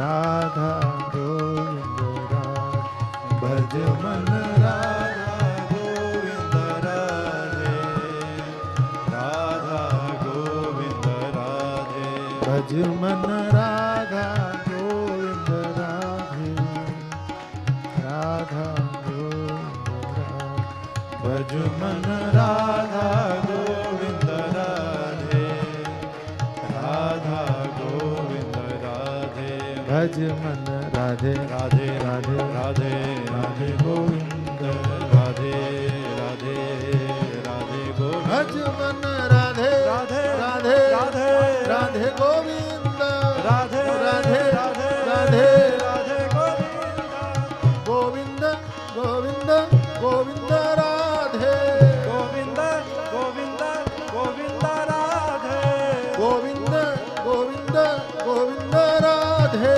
गोविंद गोविंद गोविंद भज मन राधे राधे राधे राधे राधे गोविंद राधे राधे राधे राधे राधे भज मन राधे राधे राधे राधे श्री राधे श्री राधे श्री राधे कीर्तन करो। हमारे महात्मा कहते हैं कि तुम्हारा भगवान में मन नहीं लगता हो, भजन में मन नहीं लगता हो, अध्यात्म में मन नहीं कीर्तन करो। सदगुरु कृपा मंडल बनाया है क्यों? कीर्तन करो। राधा कृपा मंडल बनाया है क्यों? कीर्तन करो। ब्रज मंडल बनाया है क्यों? कीर्तन करो। कीर्तन करो और सामूहिक कीर्तन। भजन गाते हो बहुत अच्छी बात है, करना चाहिए, भजन करना चाहिए। भजन तुम लोग कंपटीशन के लिए गाते हो तो गलत करते हो। हाँ, उसका अच्छा हुआ, इसका बुरा हुआ, इसका ऐसा नहीं करना, ठीक है। और आप कोई किसी को मार्क देने के लिए नहीं बैठे हो, समझ में आया? किसने बढ़िया गाया, किसने खराब गाया। मीराबाई कीर्तन करवा रही थी और कीर्तन हो रहा था, तो एक आदमी कुछ अलग तरह से गा रहा था। एक संगीतज्ञ भी बैठे हुए थे, उन्होंने बोर्ड पर लिख दिया कि कृपया राग में गाएं कि ताल में गाएं। मीराबाई ने देखा, कहते उसको मिटा दिए, लिखा कि कृपया भाव में गाएं। भाव ही महत्वपूर्ण, यहाँ कोई चीज दूसरी महत्वपूर्ण। तो कंपटीशन नहीं करना, चाहे राधा कृपा मंडल में करते हो तुम लोग, हमको मालूम है इसलिए बोल रहा हूँ। तो चाहे राधा कृपा मंडल में जाओ, चाहे सदगुरु कृपा मंडल में जाओ, कीर्तन भजन गाओ, लेकिन भजन से भी ज्यादा आप कम से कम आधा घंटे का समय कीर्तन के लिए रखो। करोगी देवियों? केवल कीर्तन करो। कीर्तन में क्या होता है? कीर्तन में जब एक साथ में सब बोलते हैं और झूमते हैं तो आपके मन को सोचने का वक्त नहीं होता, टाइम नहीं रहता, समय नहीं रहता। आप वही सुनते हो, देखो कितना बढ़िया कीर्तन का भाव है, वही बोलते हो, वही सुनते हो, वही ताली बजाते हो। तो क्या होता है? तन मन वचन सब एक हो जाता है, उस भाव में खो जाते हो। और आप ये करना शुरू करो, नियम बना लो, आधा घंटा सब मिलकर के कीर्तन करेंगे, झूमते हुए मस्ती के साथ में कीर्तन करेंगे, कुछ नहीं सोचेंगे, केवल कीर्तन करेंगे। अगर आपने ऐसा कर लिया तो फिर 10 बार करने के बाद, 10 बार ऐसा करने के बाद में 11वीं बार आप रोक नहीं पाओगे अपने आप को। आप स्वयं कहोगे कि नहीं भैया कीर्तन ही होना चाहिए, भजन हो गए, बहुत हो गया। कीर्तन का अपना महत्व जरूर करो। कीर्तन में भगवान के नाम का स्मरण करो, बहुत आनंद आएगा, बहुत अच्छा लगेगा। राधे राधे बोलो, राधे राधे राधे राधे राधे राधे राधा गोविंद राधा भज मन राधा गोविंद राधे राधे राधे राधे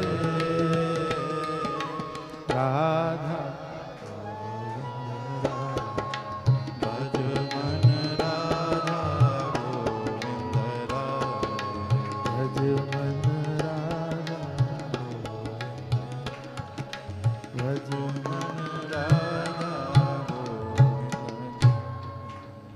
ये चौथी भक्ति, मस्ती के साथ कीर्तन, कपट तजिगान। बीच में भगवान के और आपके कोई और आना नहीं चाहिए, ना व्यक्ति आए ना समाज आए। क्या है, संतन ढिंग बैठ बैठ लोक लाज खोई। दुनिया अगर सामने आ गई, भाव नहीं बन पाएगा। ये मैं कह रहा हूं आप, कोई दूसरा विचार आ गया तो भाव नहीं बन पाएगा। और भक्ति तो नाम ही भाव का है। भक्त्या तुष्यति केवलम नच गुणई भक्ति प्रियो माधव। और भगवान को प्रिय भी यही है। भगवान जितना प्रेम भक्ति से करते किसी से नहीं। इसलिए ये भक्ति है, कीर्तन करना। आप कीर्तन करो, झूम जाओ मस्ती के साथ। महाराज और क्या कर सकते हैं? देखो, एक रुचि कहीं लग जाए ना, कहीं पर भी, तो फिर आप उसके विस्तार में अपने आप जाने लगते हैं। मेरी बात समझ में आ रही है? किसी भी क्षेत्र में एक रुचि लग जाए, एक आदत लग जाए, तो फिर आप ढूंढते हो कि इसमें और क्या है। जैसे मान लीजिए कि किसी का भजन आपको अच्छा लग गया, तो फिर YouTube में ढूंढते हो उसके और भी भजन होंगे, और भी कुछ गाया होगा, है ना। एक पसंद आया तो फिर आप उसको ढूंढते हो कि शायद कुछ और भी मिल जाए। नवदा भक्ति में एक अगर आपको कहीं पसंद आ गई और उसमें आप डूब गए, तो फिर दूसरी भी ढूंढने लगते हो। और क्या है, और खोजें इसमें, और क्या किया जा सकता है, और कैसे भगवान के लिए हम और अच्छा कर सकते हैं। तब कहा, मंत्र जाप मम दृढ़ विश्वास, मंत्र जाप मम दृढ़ विश्वास, मंत्र जाप मम दृढ़ विश्वास, मंत्र जाप मम दृढ़ विश्वास, पंचम भजन सो वेद प्रकाश, पंचम भजन सो वेद प्रकाश। राधे राधे राधे राधे राधा गोविंद भज मन राधा गोविंद राधे राधे राधे राधे राधा भज मन राधा भज मन राधा गोविंद मन राधा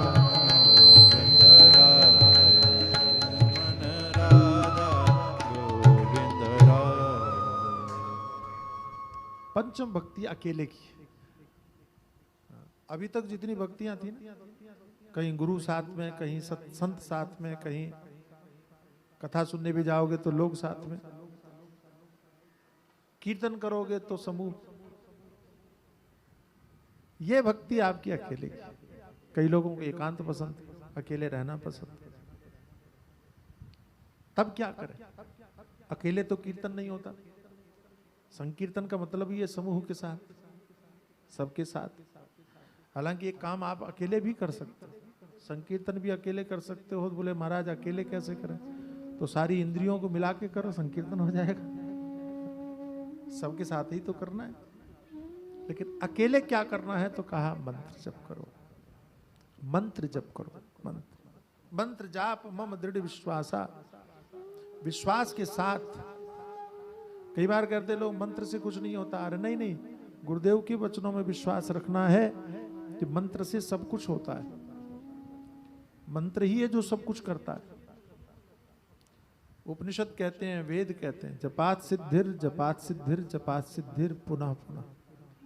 जब से ही सिद्धि होती है, जब से ही सिद्धि होती है, जब से ही सिद्धि होती है। आप जप करते रहो, कुछ और सोचने की आवश्यकता नहीं है। एक मंत्र दे दिया, बस करो, करते रहो करते रहो करते रहो। लेकिन हम लोग कहते हैं हम मंत्र करें, कब तक करें? पहला बड़ी विचित्र बात ये कि कोई भी मंत्र बताओ, उपाय बताओ, कुछ भी बताओ, तो सबसे पहले हम समय सीमा पूछते हैं, ये कब तक करना है? अरे कोई डॉक्टर की दवाई थोड़ी है कि कब तक करना है। और डॉक्टर भी तो यही कहेगा कि जब तक ठीक ना हो जाओ तब तक खाते रहो, है ना।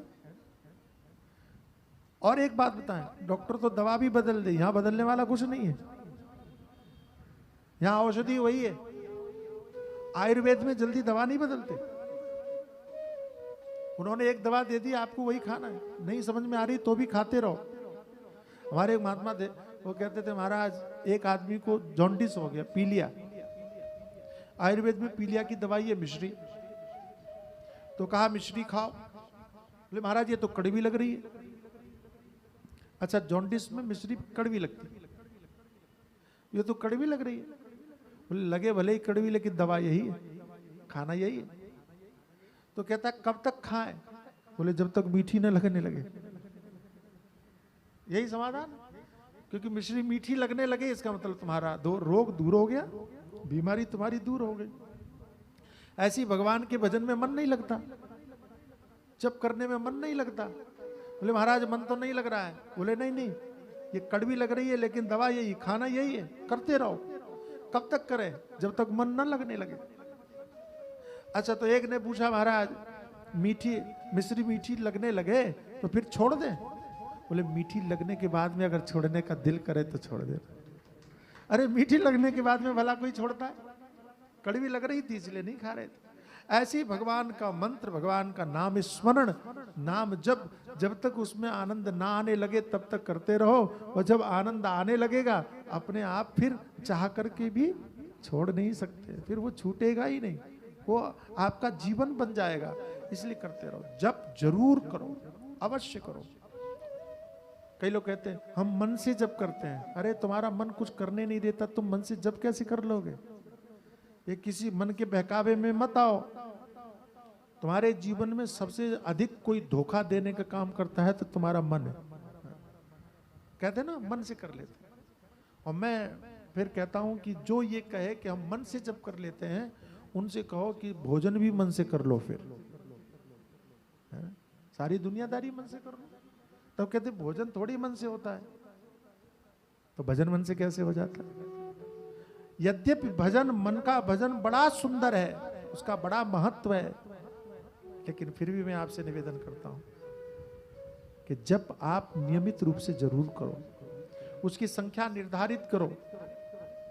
चाहे 1 माला करो, चाहे 2 माला करो, जितना आपके पास समय है उतना निर्धारित करके करो कि हमें इतना जरूर करना है। आप उन बहकावे में मत पड़ना कि हम तो गिनते नहीं, हम तो बिना गिने करते हैं। शास्त्र कहते हैं बिना गिने जो जप करते हैं उनका जप भूत प्रेत लेके चले जाते हैं।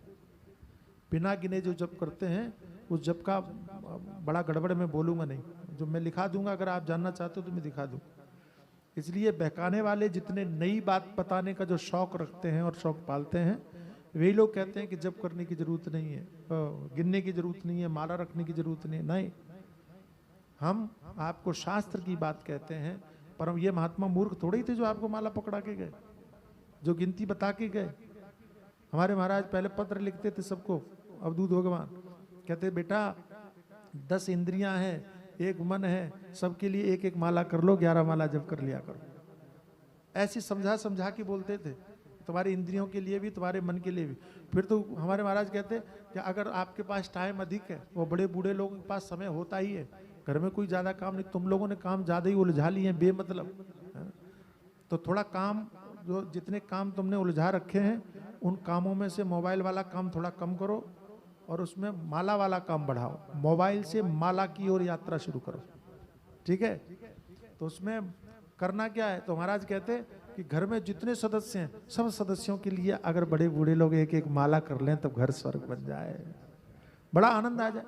अरे आपको ज्यादा काम नहीं है, है काम है, काम तो पहले होते थे भाई, सारा काम घर पे ही करना होता था, सारी चीजें घर पे बनानी होती थी, तो पापड़ भी घर पे ही बनाते थे। अब तो पापड़ वाले मिल जाते हैं हमको बने बनाए, आपको तो कुछ करने की जरूरत नहीं। बहुत सारे काम घर पे ही होते थे सारे के सारे। फिर भी माताएं सत्संग के लिए टाइम निकाल लेती थी, भजन के लिए समय निकाल लेती थी। और अब घर में कोई काम नहीं। काम है क्या बोलो, अरे बोलो ना, है? अच्छा एक काम करो, लिख करके हमको देना कि क्या क्या करते हो, मुझे समझ में तो आए काम करते क्या हुआ, पता चले। एक बार बता देना मुझे, लिख के देना क्या क्या काम है, आप भी वो देखूंगा।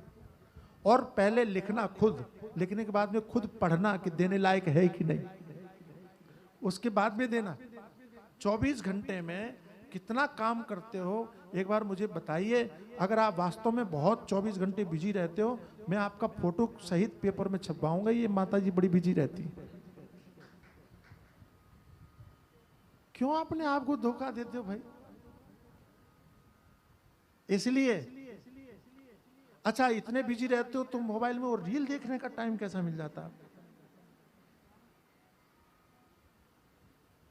ये दुनियादारी करने का टाइम कैसे मिल जाता है? इसलिए मोबाइल से शिफ्ट हो जाओ। कहां? हाँ जी, मोबाइल तुम्हारा भला नहीं करेगा, लेकिन माला सबका भला करेगी, घर में भी सबका भला करेगी। इसलिए देवियों माला जरूर जप करो। और जिनके घर में बहुएं आ गई हैं उनको तो जप ज्यादा ही करना चाहिए, और जिनके घर में बहू की भी बहू आ गई है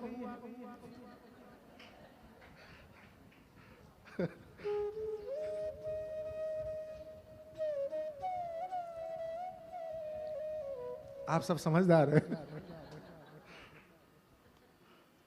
बहुत बढ़िया, जय हो। तो आज हमारी सावित्री बाई को हम याद करते हैं, फिर से याद करते हैं, और आप सब एक बार उनके लिए जोरदार तालियां बजा दीजिए। हमारी बाई बहुत अच्छी थी, आध्यात्मिक भजन पूजन में रत रहने वाली, सत्संग करने वाली। उन बाई को बहुत बहुत शुभकामनाएं हम तो इस भाव से देते हैं कि देवी आप शरीर छोड़ करके गई तो कहीं नहीं गई होंगी, हमें पता है आप कहाँ गई होंगी, और जहाँ है वहीं से देखिए कि आपके लिए इतने सारे लोग बैठ करके कीर्तन कर रहे हैं, भजन कर रहे हैं। खूब मंगल हो, खूब आनंद हो, कल्याण हो। और एक भजन गाएंगे, थोड़ा सा कीर्तन करके हम आरती करेंगे ना, तो भजन गाएं। और ये कहती ना हमारा सिग्नेचर साइन वाला जो है वही होना चाहिए। उस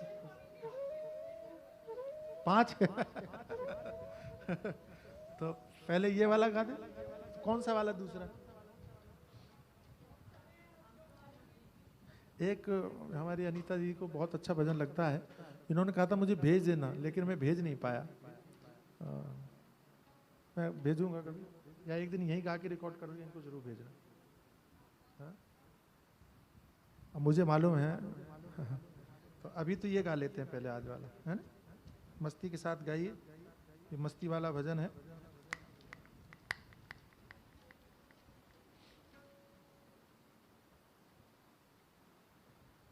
बहुत अच्छा लग रहा है आप लोग। 2 दिन शेष हैं, 5 तो हो ही गई, अब 4 ही रह गई, कर लेंगे 2 दिन में कर लेंगे। तो कल और परसों जो है ना, हम यहीं से आपसे विदा लेंगे। हाँ 4 बची, 4 भक्ति बची हैं, 2 दिन बचे हो जाएंगे। हाँ? तो कल तो रहेंगे, परसों हम आप लोगों के साथ बैठ के और थोड़ा आनंद लेके और यहीं से विदा लेंगे आपसे, सीधे यहीं से चलेंगे। ठीक है, बहुत अच्छा लगा।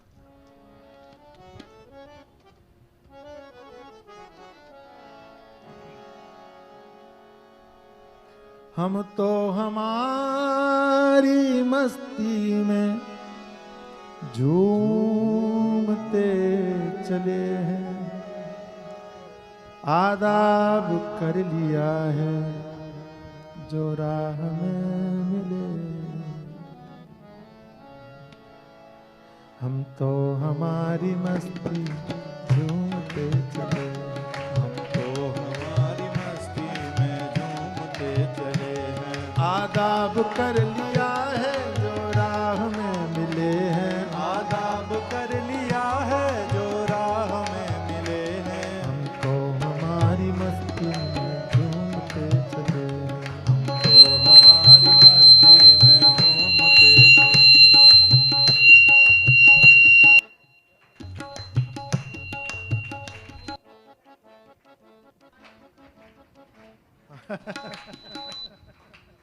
माइक माइक वाला दोनों मस्ती में झूम रहे हैं। तो भजन की मस्ती में ही है ना, किसी और में तो नहीं है। हम तो हमारी मस्ती में झूमते चले, हम तो हमारी मस्ती में झूमते चले हैं। एक काम करते भाई, बंद कर दो, मैं ऐसी गा लूंगा।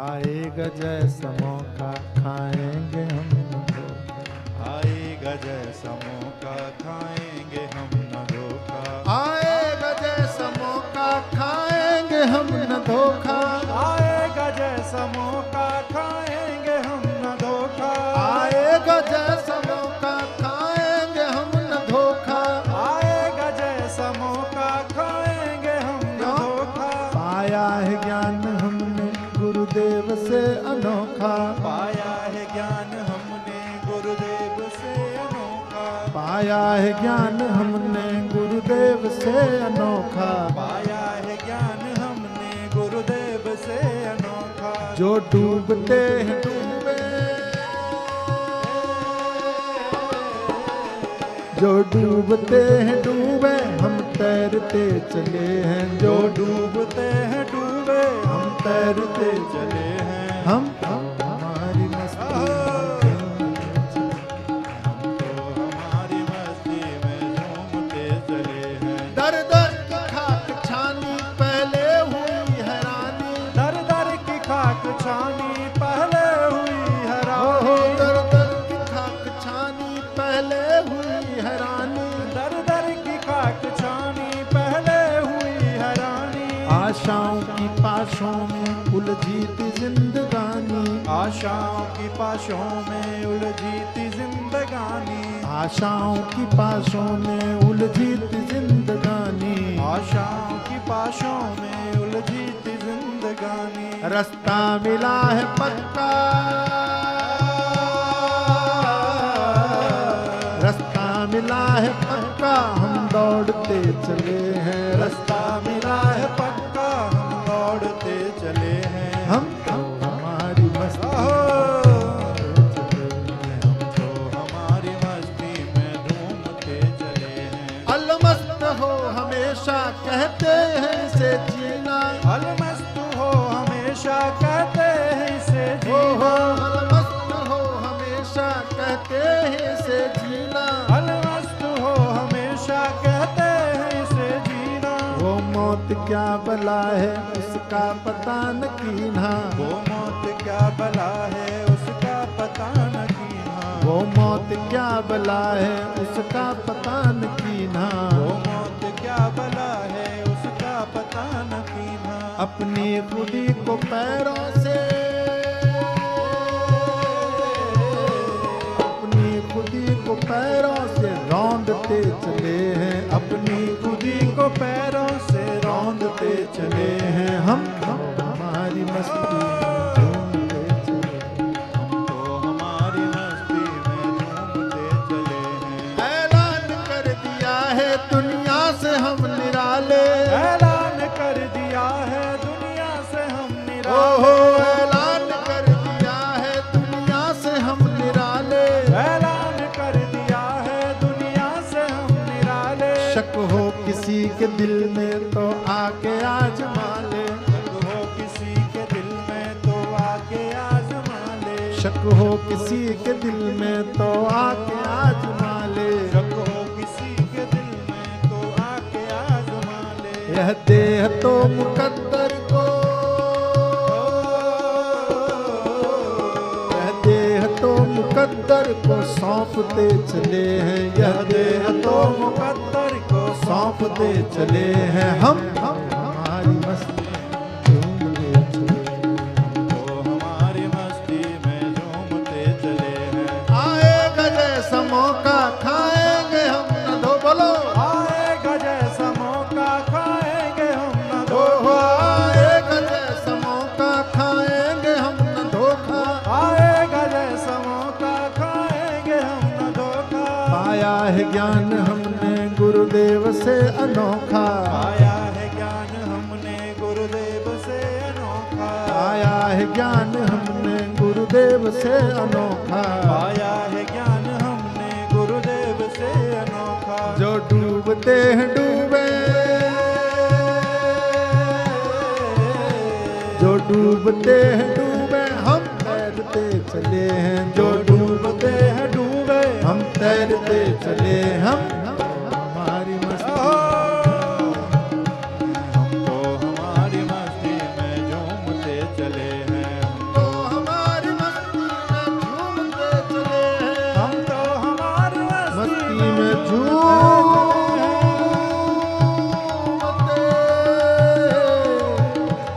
चले हैं। जाओ जाओ जाओ जाओ। राधे गोविंद बोलो, राधे गोविंद बोलो, बोलो बोलो, राधे गोविंद बोलो, राधे गोविंद बोलो, राधे गोविंद बोलो, राधे गोविंद बोलो, राधे गोविंद बोलो, राधे गोविंद बोलो, राधे गोविंद बोलो, राधे गोविंद बोलो, राधे गोविंद बोलो, राधे राधे राधे राधे गोविंद बोलो, राधे गोविंद बोलो, राधे गोविंद बोलो, राधे राधे राधे राधे गोविंद बोलो, राधे गोविंद बोलो, राधे गोविंद बोलो, राधे राधे राधे राधे राधे गोविंद बोलो, राधे गोविंद बोलो, राधे गोविंद बोलो, राधे राधे राधे गोविंद बोलो, राधे गोविंद बोलो, बोलो बोलो, राधे गोविंद बोलो, राधे गोविंद बोलो, राधे गोविंद बोलो, राधे गोविंद बोलो, बोलो, राधे गोविंद बोलो, राधे गोविंद बोलो, बोलो बोलो, राधे गोविंद बोलो, राधे गोविंद बोलो, राधे गोविंद बोलो, राधे गोविंद बोलो, राधे गोविंद बोलो, राधे गोविंद बोलो। श्री राधा कृष्ण भगवान सर्वे भवन्तु सुखिनः, सर्वे सन्तु निरामया, सर्वे भद्राणि पश्यन्तु, मा कश्चित् दुःखभाग् भवेत्। सभी सुखी होवें सदा, होवें सभी निरोग, सबका ही कल्याण हो, किसी को नहीं दुख हो। ओम पूर्णमदः पूर्णमिदं पूर्णात् पूर्णमुदच्यते पूर्णस्य पूर्णमादाय पूर्णमेवावशिष्यते। ओम शांति शांति शांति। सद्गुरुदेव भगवान की जय, सच्चिदानंद भगवान की जय, सनातन धर्म की जय। नमः पार्वती पतये हर हर महा